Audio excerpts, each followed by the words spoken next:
Hi, I'm Paul Pasolka, IB Masters Learning Center at IBMasters.com, and today we're going to look at the first question from Digital SAT Test 3, Module 2B. This is from the harder set of math questions. Number 1 reads, which table gives 3 values of x and a corresponding values of y for the given equation? First, I'm going to show you guys a solution using Desmos. This is something that you should know how to do. You don't have to do it for this question because this one there's actually an easier way to do it, but it's really going to help you with a harder question. And that thing is, you just plug this equation into Desmos.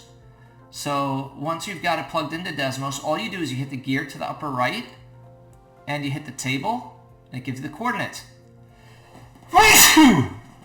Excuse me, 041526, and then when you go back, 041526, that's your answer.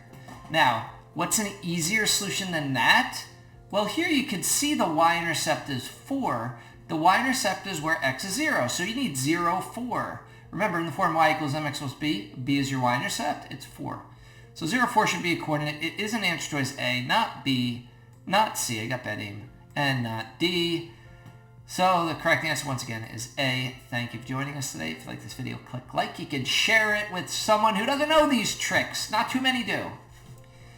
If there's any question you'd like to see answered from any official PSAT or SAT or ACT, leave that in the comments. I'd be happy to shoot a video for it. Check out our 1-minute videos. Go to YouTube, IB Masters Learning Center. Go to the playlist. Find your tested module number. This is Test 3 Module 2B Math. And the shorter videos just below these longer videos. Make sure you click subscribe and check out this other equation with coordinates. Have a great day.